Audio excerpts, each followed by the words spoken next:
आज से मंडल बीपी साहब की जयंती से हमने लोगों ने शुरू किया 25 अगस्त से। ये मध्य प्रदेश में अंतिम चरण में है, भिंड जिले में। यहाँ से हम अटेर विधानसभा को करेंगे। अटेर विधानसभा के बाद हम राजस्थान पहुंच जाएंगे। राजस्थान से हरियाणा, हरियाणा से उत्तर प्रदेश। और 17 फरवरी 2024 को किसानों की तरह एक स्थायी आंदोलन होगा। वो आंदोलन का उद्देश्य है कि जो ओबीसी समाज की जो जनगणना है, लगभग 100 लोगों की अगर गिनती की जाए इस देश में, तो 65 लोग ओबीसी समाज के आते हैं। अगर पूरे हिंदुस्तान में अगर 100 लोग हैं तो 65 लोग ओबीसी समाज के हैं। हमें रिजर्वेशन मध्य प्रदेश की अगर बात की जाए तो ओबीसी समाज को मात्र 14% रिजर्वेशन मिल रहा है। सोचिए 100 लोगों में 65 लोग ओबीसी समाज के हैं और उन्हें मिल कितना रहा आरक्षण? 14। जबकि वही उत्तर प्रदेश में 27% रिजर्वेशन आरक्षित सीटें हैं। तो हमारी मांग है कि इस देश में जाति जनगणना कराई जाए। जाति जनगणना से ये स्पष्ट हो जाएगा कि इस देश में किसी जाति के कितने लोग हैं, कितने लोग यादव हैं, कितने धोबी, चमार, पासी, मेहतर, जो भी है वाल्मीकि। इस देश में जब तक जनसंख्या जाति जनगणना नहीं होगी तब तक ये स्पष्ट नहीं होगा कि कौन किस जाति का है। अभी उत्तर प्रदेश में जब अखिलेश यादव की सरकार चल रही थी तो ओबीसी में कोई यादव ही नहीं बल्कि 80 जातियां हैं। अगर पूरे देश की बात की जाए तो 27 जातियां हैं। तो हमें आपस में लड़ा दिया जाता है। इस ब्राह्मणवादी मनवादी विचारधारा के लोग हमें आपस में लड़ाते हैं। और जब अखिलेश यादव जैसी बहुजन विचारधारा की पार्टी जब सत्ता पर काबिज होती है तो हमें आपस में लड़ाया जाता है कि सारा आरक्षण जो 27% मिल रहा था, अखिलेश यादव ने केवल एक विशेष समुदाय यादव को दे दिया। लोधी से कह दिया जाता है कि आपका सारा आरक्षण यादव खा गए। जब वहीं कल्याण सिंह मुख्यमंत्री बनते हैं तो उनसे तभी यादवों को यह भ्रम पैदा कराया जाता है कि सारा रिजर्वेशन जो 27% मिल रहा था उत्तर प्रदेश में, उसे यादव लोधियों ने दे दिया। तो ये हमारी आपस में टकराव कौन कराता है? इस देश की वर्ण व्यवस्था के आधार पर जो सबसे ऊपर बैठे हुए हैं, मनवादी विचारधारा, ब्राह्मणवादी विचारधारा के जो लोग हैं, जो आरक्षण विरोधी हैं, वो लोग हमें आपस में लड़ाना चाहते हैं। तो ये समझ लीजिए कि अगर आपको अपने बच्चों के अधिकार चाहिए, संविधान के अधिकार चाहिए, तो आपको सड़कों पर आना पड़ेगा, संघर्ष करना पड़ेगा। गाय भैंस पालते पालते हमारे पूर्वजों को बहुत समय हो गया। अब सोच लीजिए, आप पालना बंद कर दीजिए और नौकरियों की तरफ अग्रसर हो जाइए, कॉर्पोरेट घराने की तरफ अग्रसर हो जाइए। आपका एक सिंगल कारखाना नहीं मिलेगा। अगर कारखाना होगा भी तो उसमें आप जीएम तक नहीं होंगे। ज्यादा होंगे, कौन होंगे? गेटमैन होंगे, चपरासी होंगे, वहां के वर्कर होंगे, लेकिन आपका खुद का कोई कारखाना नहीं होगा। किसी ओबीसी समाज के व्यक्ति का बता दीजिए, लेकिन ब्राह्मण ठाकर बनियों के 1000 कारखाने बता सकते हैं। अगर किसी शहर में बड़ा कारखाना होगा तो किसका होगा? एक विशेष समुदाय का, या तो बनिया का होगा या पंडित का होगा। तुम्हारा तो होने से रहा, तुम उसमें चपरासी हो सकते हो। तो ये चपरासी वाली नौकरी से आगे बढ़कर भी दीजिए। तो आपकी जनसंख्या के अनुपात में हमारा मांगना है कि आप आरक्षण की लड़ाई को मजबूती के साथ लड़िए। कमलनाथ सरकार जब 1 साल के लिए आई तो उन्होंने 14 से बढ़ा के 27 किया। जैसे ही शिवराज सिंह चौहान मुख्यमंत्री मध्य प्रदेश के बने, उन्होंने फिर 14% कर दिया। लेकिन आप फिर भी सोए हुए हैं। तो आप जागिए और जागकर अपने अधिकारों को, जो आपके साथ जो अन्याय हो रहा है, आपके अधिकार छीने जा रहे हैं, इसके लिए एकजुट होना पड़ेगा। जब आपके गांव में आपके विधायक सांसद आते हैं, उनसे सवाल करिए, भाई हमारे जो संवैधानिक अधिकार है उन्हें क्यों नहीं दे रहा है? अगर विधायक का अधिकार आपसे वोट मांगना है तो आपका अधिकार भी उससे सवाल पूछना है, लेकिन आप नहीं पूछते हो। इसी का वो लोग फायदा उठाते हैं। जब एक विधायक चुनाव लड़ता है, एक सांसद चुनाव लड़ता है, तो उसके दादा दादी, बुआ, मामा, फूफा सब आते हैं, भाई बहन सारे लोग वोट मांगने आते हैं। जब अधिकारों की बात आती है तो वो अकेला भी आपके पास नहीं आता है। तो सोचिए वो लोग हमें क्या समझते हैं? मूर्ख समझते हैं।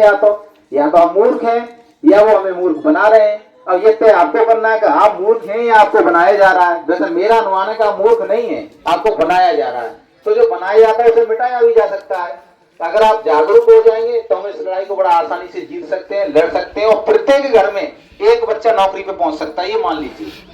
अगर सही मायने में अगर जाति आधार पर अगर आपको रिजर्वेशन मिल गया तो सोचिए, अगर पुलिस की 100 वैकेंसी निकली उदाहरण के लिए, तो 100 में अगर जाति आधार पर और संख्या बल के आधार पर अगर आपको रिजर्वेशन मिलेगा तो 65 जगह आपके लिए होंगी चिन्हित।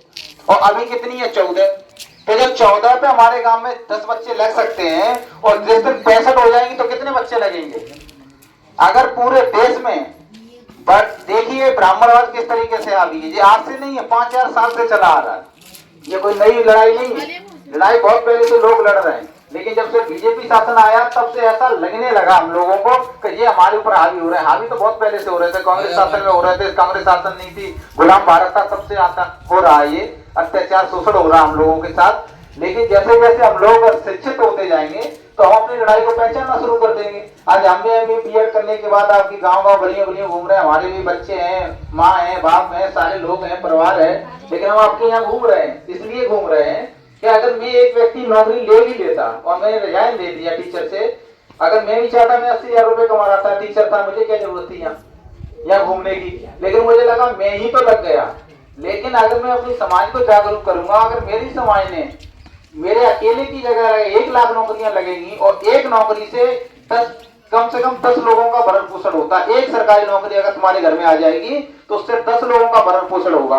तो सोचिए अगर जितने 1 लाख 1 करोड़ नौकरियां आपके पास होंगी, कितने लोगों का भरण पोषण होगा। तो और जिन लोगों की यहाँ नौकरी नहीं है वो अपनी हालातें देख लें।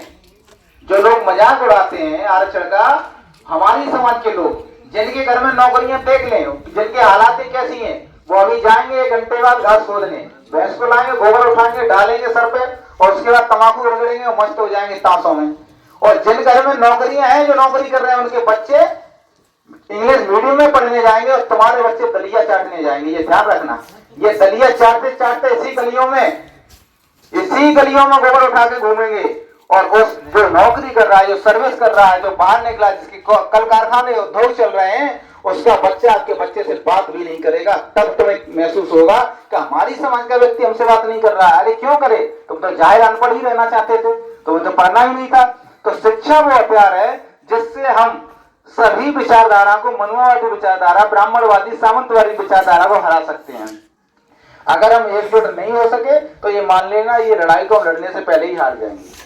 ये लड़ाई मेरी अकेली की लड़ाई नहीं है। अगर मैं इसे हार भी जाऊंगा तो मेरा कोई अपमान नहीं है, मेरा कोई अपमान नहीं है। ये लड़ाई पूरी समाज की है, पूरा समाज हारेगा, मैं अकेला नहीं हारूंगा। अगर पूरे समाज को अपना अपमान नहीं लग रहा है तो मुझे ही क्यों लगेगा। तो इसलिए मैं अपील और विनम्र अनुरोध करूंगा सभी गांव के वासियों से, ग्रामीण क्षेत्र के लोगों से, कि जब जब सत्ता सौंपी हमने, दिल्ली से हो या भोपाल की सत्ता हो या उत्तर प्रदेश में लखनऊ की सत्ता हो, ग्रामीण क्षेत्र के लोगों ने सौंपी। हम 80 से 90% लोग गांव में रहते हैं। हम एक विधायक नहीं चुन पाते हैं, विधायक तो छोड़ा हो, एक प्रधान नहीं चुन पाते अपने गांव का। अगर हमारा प्रधान अगर जाके भिंड रहने वाला होगा तो मैं कह सकता हूं दावे के साथ आप उसे चुनेंगे, कि उसके बाद धन होगा, बल होगा। तो यानी आप लोग शिक्षा को महत्व न देके धन बल को महत्व दे रहे हैं। लेकिन वही धन बल अगर तुम्हारे आरक्षण के लिए अगर आपसे कहा जाए कि इसमें इस्तेमाल करिए, तो आप नहीं करना चाहते हैं। तो ये लड़ाई बहुत लंबे समय से लड़ी जा रही है और अब और तीव्र करने की जरूरत है कि जिस तरीके से इस देश में मनोवादी, ब्राह्मणवादी विचारधारा हावी है, वो आज से नहीं हावी है, बहुत पहले से हावी चल रही है। सोचिए इस देश में 35 से आईएएस हैं और 35 से आईएएस से केवल 3000 आईएएस एक ब्राह्मण समुदाय से हैं। वो आज से नहीं हुए, फॉरवर्ड बहुत पहले से हैं। जब तुम्हारे बाप दादा पढ़ना नहीं जानते ना, तब वो लोग आईएएस आईपीएस होते थे। गुलाम भारत जब था तो वो लोग, जिन लोग जो मुसलमानों का विरोध करते हैं, उनके यहाँ प्रधानमंत्री, वित्त मंत्री होते थे और आपके भैंसे चराते थे। ये अंतर आज भी चला आ रहा है।